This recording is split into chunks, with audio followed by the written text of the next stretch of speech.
Happy New Year, guys. It's your girl Faith, and I am back with another video. I hope you guys are doing well and that this new year has started off for you on a great note. I haven't spoken to you guys or shared a video with you guys in so long. I think it's been like 6 months, if not over that. I promise you, it was not in my initial plan to go as quiet as I have. For this long. It just wasn't in my initial plan. There are so many things that I wanted to share, so many videos I wanted to make. But honestly, 2025 was one of, if not the busiest year of my life. And so I didn't really have much room, at least not as much as I wanted to, or flexibility to make as much content as I wanted to. But I've been working on making room for that, making room to be able to tap into my creative element, or that side of me. So, yeah, making those adjustments. But I can explain and I will share a bit of why I have been away, or a summary. So, yeah, just a quick recap on 2025. So, the last time I spoke to you guys, I was sharing with you that I got into a PhD program. I am actually currently going into my third week of the second semester of my first year. But yeah, so I started the PhD program in August of 2025. But like I said, prior to that, you guys know I went through the whole application cycle. But what I did not share at the time was I was also working on revision experiments for my first author publication.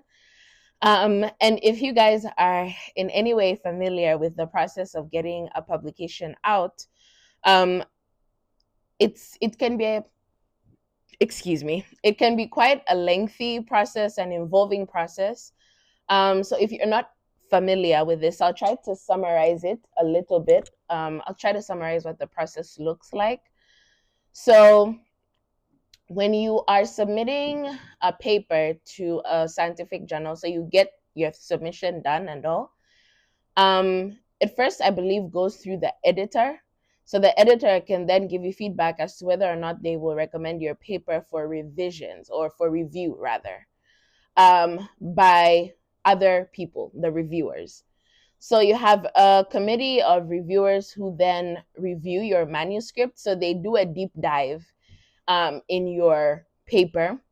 So they review everything and then they give you their critique, or rather their recommendations for things that can be done. And they can also give recommendation as to whether or not the journal should accept to publish your paper, or they could recommend that it's not published in that particular journal. And so at the time, at least like in the early like new year of 2025, during the period when I was going through like interviewing and all these different things, I was also like doing revision experiments based on the recommendations of the reviewers. And so I was getting all that done, bearing in mind that I was planning to resign from my role in May. So yeah, that was going on as I was applying to grad school and all, which was hectic in its own way. But in addition to that, another thing that I did not share at the time was that I was planning my wedding. So I got married last year, during the summertime, and I got married in my home country. And so yeah, if you guys are in by any means familiar with wedding planning, it's a lot. It really is a lot, much more when you're like planning your wedding from thousands of miles away. I thank God for family. I really do. I thank God for them because they really came through for me and they really helped with that process. But yeah, it was hectic to be doing all those things at the same time. But by the grace of God, everything worked out. I got into the PhD program. I got married to the love of my life. And literally a week after all that was done, I was starting the PhD program. So yeah, 2025 was hectic, to say the least. But it, like again, like I mentioned, it had so many wins. My paper got published as well. I have a first author paper that was published in Nature Metabolism. So I was just, I'm so happy. Like, even when I say that today, it feels like, whoa, you know, 2025 will go down in history for me because it just had so many wins, and I'm so thankful. Like, it was a year that in 2024 I was planning out to say this is what I want to attain this coming year, and just to see it all come to fruition is something that I'm just, wow, it'll go down in history for me. But yeah, I'm so thankful for that, and I wouldn't have been able to do that or to go through all of that if it weren't for the grace of God and for the support systems that God has placed in my life. So I'm so thankful for each and every one of you. And for those of you who like been subscribers, you've supported, especially like the day ones, I'm so thankful for you. Thank you for still supporting this channel, even with my ins and outs of showing up and whatnot. I promise you, it is not deliberate that I just go quiet. But I'm thankful that you guys are still here. So yeah, that was my recap. Started first semester of grad school. It was a success. Your girl did well. Your girl did well. Yes. But yeah, I do want to give you a recap of the first semester still, just to share, especially if you're interested in going to grad school or you're currently preparing to be in grad school, just so you know like what to think about, and also to encourage you, if anything, to say don't be intimidated by the experience. If you're feeling nervous about it, be rest assured you can do it. Don't be nervous about it. I was nervous, so I'm telling you, as someone who was so anxious for it, to say you don't have to be too scared. So I'm here to hopefully provide some insight on what to expect. So the first semester started with orientation. So we had 2 weeks. The first 2 weeks of the semester were orientation weeks. And honestly, prior to that period, when the orientation schedule, rather the first semester schedule, was shared with us, first I was like, 2 weeks of orientation, like what are we going to be doing for 2 weeks orientation? And a lot of the programs started like at 8:30, 9, all the way up to like 4 p.m., 4:30. I'm like, what are we going to be doing for 2 weeks, 8:30 to 4? What is going on? But you know what? I am so thankful that they planned it out in such a way. It was very intentional, very structured, and I appreciated it. At first, I did not understand, but I'm so thankful that they did it that way, because it also helped me like prepare and really ease into grad school. I'm glad it worked out that way too, because like I said, I was so anxious in the beginning. It's actually sad to say, because at the time, like, one of the things I was thinking about is, you're so anxious. Remember that God is the one who's brought you through all of this. You didn't even know that you were going to get to this point, but He's brought you this far. Truly, you should be able to trust Him and know that He's going to help and guide you. But as embarrassing as it is, I was very nervous, and I was like, and I think the source of my nervousness also in part came from the fact that I hadn't been in a classroom in almost 3 full years, and so I was just like, this is going to be the last time I'm going to sit in STEM classes, this degree. I want to make this experience count. I want to go out with a bang, but I was nervous. I'm like, what if that doesn't happen? I'm not going to have the chance, to do this ever again, Um, and I just wanted to do well. I wanted to succeed. I still want to succeed, but I shouldn't also be so nervous, so anxious, because at the end of the day, you are studying biology.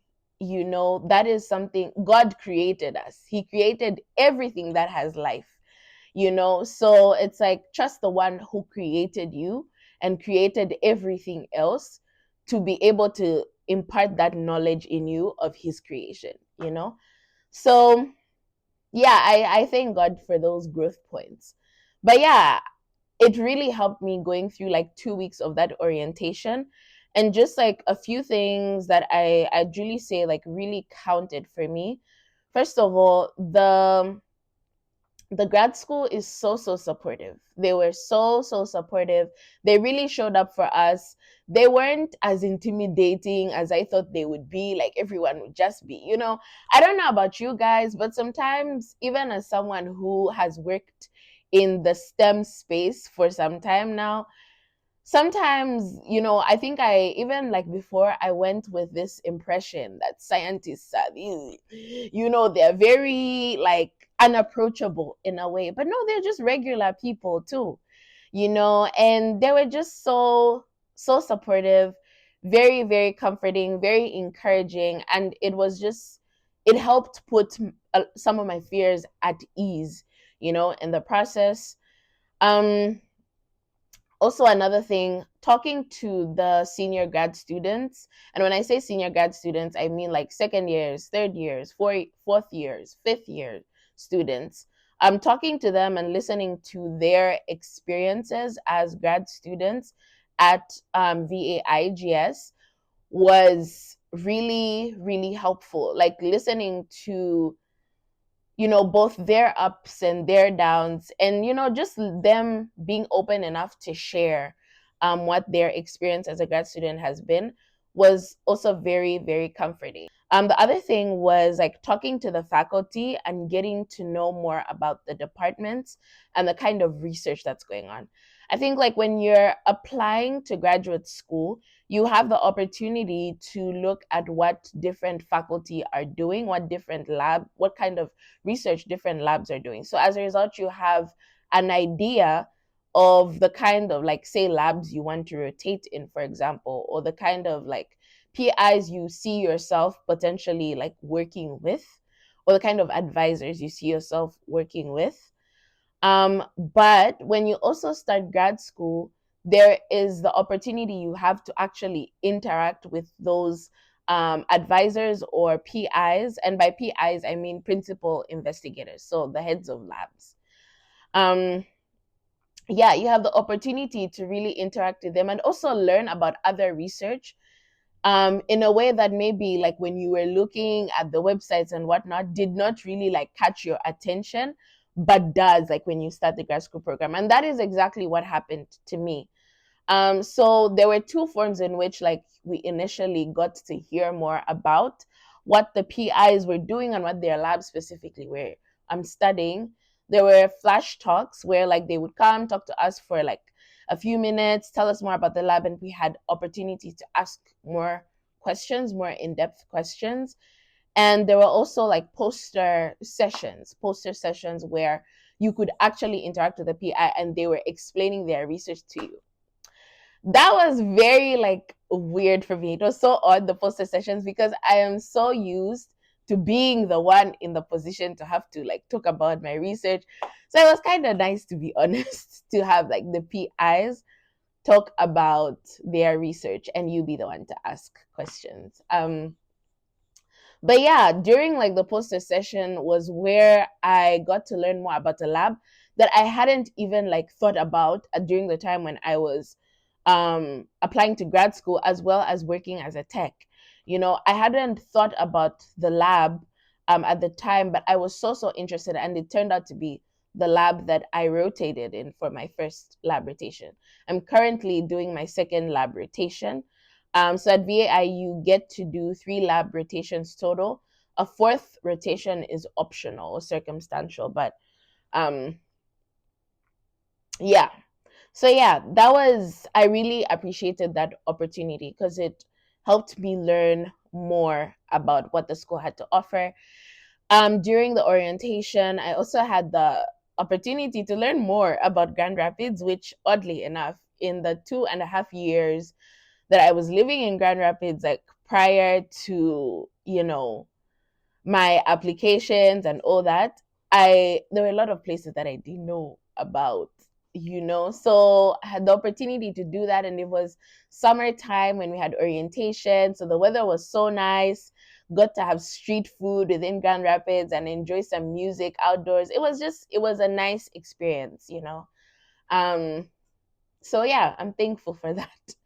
But yeah, I think those were like a lot of the things that stood out. A lot of the other things, like the sessions that we had, were more of like the things like benefits. You get to know more about those things. You get to know more about taxes and all these other things. And also, like, there's room for conversations with like your international student officers and whatnot in the case of international students. So I really appreciated that because it was very informative.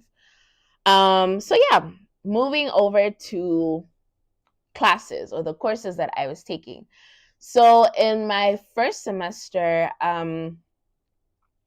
I took these. So there were three modules called Sabers. I forget what the actual breakdown of the abbreviation Saber stands for. Um, yeah, no, actually, in that case, it's an acronym. You know what? You get what I'm saying. Saber, SABR. I forget. Yeah, I forget what Saber actually stands for, but anyway, that's not the focus. Yeah.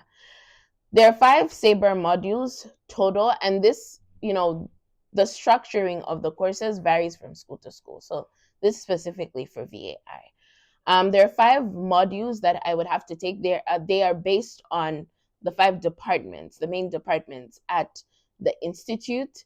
And so in the first semester, we had a Saber. The first one was based on cell signaling, rather in cancer. Second was epigenetics. Third was based on the Department of Metabolism and Nutritional Programming. So these are like intensive courses that you take within a specific like model. A specific model. So like, say for example, the first Saber was based on cell signaling, so it was like heavy on RAS pathway, for example, within cancer. And so yeah, you're learning that. It's a 1 month intense class. I really enjoyed the Sabers. They did involve a lot of reading. And during the Sabers was where we got to learn more, not only about the biology within certain contexts, but also like learning how to start writing or shaping proposals, which are important aspects of research because that's how labs get funded. So learning to write proposals and specific aims pages of proposals. So that was a skill. It's a skill that I'm still learning and something that I really wanted. I wanted to learn how to be able to write for good grants, write good proposals for grants. In addition to the Sabers, I had experimental skills classes, which is where you learn more of what the different like cores in an institute do. So you learn more about specific um, techniques that require specialist knowledge, if I could put it that way. Like, say, for example, for mass spectrometry, a lot of institutions have specific mass spectrometry cores where these are people who are like well trained at doing mass spectrometry, be it gas chromatography, liquid chromatography, mass spectrometry. They're good at proteomics, they're able to handle all that, and they support the institute or the institution based on that particular specialty. And yeah, so we had the opportunity to learn more about what exactly those courses do and actually doing hands-on things, which I liked. I also took a historical perspectives class, which was centered around really the history of biology and the things that we do, the things that we use. And that class particularly was very presentation heavy. Every week I had a presentation to do for that class, you know. Rather, almost every week. I think only 3 of the classes in the entire semester did not require a PowerPoint presentation, a group presentation. So yeah, that one really helped like take away that anxiety that comes with presenting, if I could put it that way. Another class I took was scientific communication, which I really enjoyed. Just learning how to not only like it wasn't like based on strictly like writing and strictly reading or speaking or listening. It involved a lot of those aspects, but in a very creative way, which I really liked. And it was more I think sometimes, like I said, sometimes science can feel very rigid, and it's like, oh, things are supposed to happen like this, like this, like that. But in actuality, it was more personable. Like it was very interactive, and we could give our takes over things that currently are happening, the things that influence how we communicate in science, and also the things that affect how um, scientists and non-scientists communicate, or how that information is relayed to the general public, you know. So yeah, I really enjoyed that class um, from that place, like just being more conscious of how I'm communicating science to other scientists, but also how I'm communicating science to non-scientists. The semester the semester was really good. I would say, like, when it comes to like one of the things that I was really concerned about even getting into the semester is just like taking classes. How is it going to be? What should I expect? Um, if you are familiar with journal clubs are things that quite a number of labs I've heard of do, and it's something that I used to do with the lab that I previously worked in. So, journal clubs essentially are when you would, as a lab, look at and dissect or read a paper together and discuss the different aspects of the paper, or what the story in the paper essentially was, what method they use, all those different aspects of a scientific paper. And when I was a tech, I really appreciated journal clubs because they helped me better learn how to read scientific literature, and it's still something that I'm learning, especially now as a grad student. So, like, we would have journal clubs once or twice a month, but grad school feels like journal club literally every day. I'm always having to read something, prepping for something, so it was an adjustment for me for that. But it was a fair adjustment in the sense that I'm not working like completely or having classes back to back to back from 8 to 5 or 9 to 5 the whole day. Like, it happens in a way that's like, okay, you have the room to structure your time, you have the room to structure that flexibility where, like, say for example, most of my days, like, I would have class 9 to 11 a.m. and I don't have anything else going after. So it's up to me at that point to say, okay, I need to structure this my day like this so that I'm able to study for whatever else I have, or prep for whatever else I have the next day. So there's that kind of flexibility there, um in terms of how the courses are arranged. The other thing is lab rotations. So I was quite nervous for that as well, because I was like, I know what it's like to be on the other end. I've mentored 2 grad students as a tech, but to be on the end of the student felt like a different ball game. It's like, oh my goodness, because the truth of the matter is, you want to make sure you make a good impression on in the labs that you're rotating in. At least I hope you want to make sure you make a good impression. Um, so you're doing that whilst also learning the science. And truthfully, it feels like day one of, like, say for example, for me, it felt like day one of being a tech in a different lab, because different labs work differently, and you're interacting with different people, getting to know different people, getting to interact with a different lab culture and all those things. So it was very like, oh my goodness, I don't know how this is going to be. It was a bit intimidating at first, but it went very well, for me. At the time, I wasn't really sure if going into like the lab rotation, I would know to say like, oh, would I leave this lab at the end of the 4 week rotation? Would I leave this experience feeling like, okay, I have better clarity on what I want, out of a lab for the entirety of my PhD? Would I be able to know to figure out, okay, is this my space? Is it not my space? Because that is really what you want to get out of a lab rotation. The chances are, especially for a 4 week lab rotation, your odds are that you're likely not going to do a lot of like successful experiments that will, say, for example, land you on a publication from that lab. That is quite unlikely, but it's also still possible, but it's also unlikely. The priority is you being able to learn, how that, like, the techniques that lab does, to learn the lab culture, to determine if you really are a fit for the lab and if that lab is a fit for you. So yeah, and truthfully, I got to learn all those things, like all those things that I was so concerned about at the beginning. I got to figure them out like very early and just like enjoy my experience in a new lab, learning new things, and I think that is like, um it's the mindset to go into these new experiences with. Like, be optimistic. Don't be too anxious that it completely takes away from what experience you could have had. So that has been a learning point for me.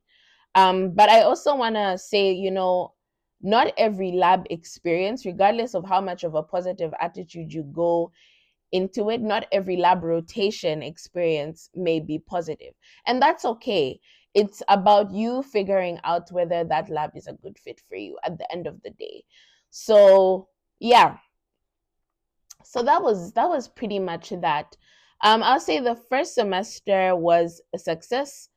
It turned out very well. I did very well with my grades and all, but I also learned um more about like scheduling. It's still a learning process for me, but it helped establish structure um during my first semester, and it's something that I'm carrying with me during this second semester, to structure out my day through scheduling. It doesn't even take anything particularly complex. I literally just use Google Calendar, to help structure out my day. Now everything I have laid out, including shower times, including when I have breakfast, it's all laid out. And it helps me. That's not to say that everything always happens at the exact same time every day. Sometimes, my even though I lay out a schedule for a day, I don't do certain things at the exact times. I mean, that's ideal, but it doesn't always work out that way, including today, but the point is, you being able to schedule also does something to your mental, because it alleviates that stress where you're thinking about all the things that you have to do in a day. So it also comes to play a role in your schooling. It helps to schedule. It keeps you on top of everything that you have going on, whilst at the same time allowing you to see just how many hours you have in a day or how many minutes you have in a day, such that you're also able to prioritize other areas of your life that actually matter, including your health. And thinking about health, it was something that I realized towards the end of last semester, to say, like I mentioned, all these great things happened, in 2025. But a lot of those things came at the cost of not only my social interactions with family and friends, it also came at the cost of me compromising my health a lot of the time, and me not prioritizing my well-being. So yes, I am glad for the successes that I had, but it was also a learning point to say, okay, I need to get my life in order in such a way that, yes, I'm able to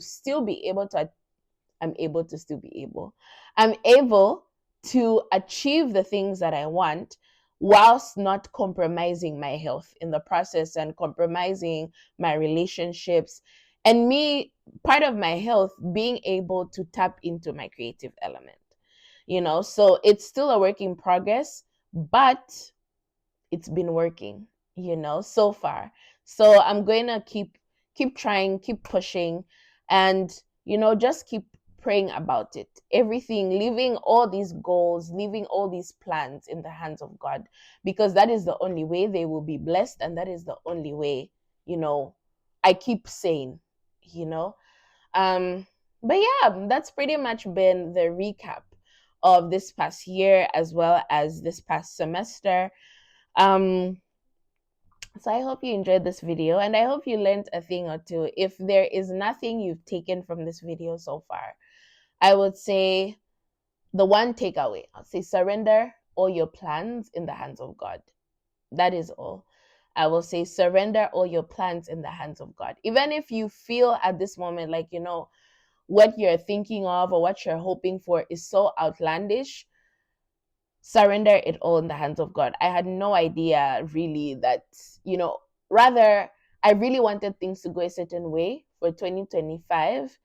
And there was a part of me that was like, to be able to achieve all this would be like, whoa, but I prayed about it and I just said, God, this is truly what I want. I don't know if it is your will for me to achieve this at this time in this particular order, but this is what I would like. If you could just bless this plan.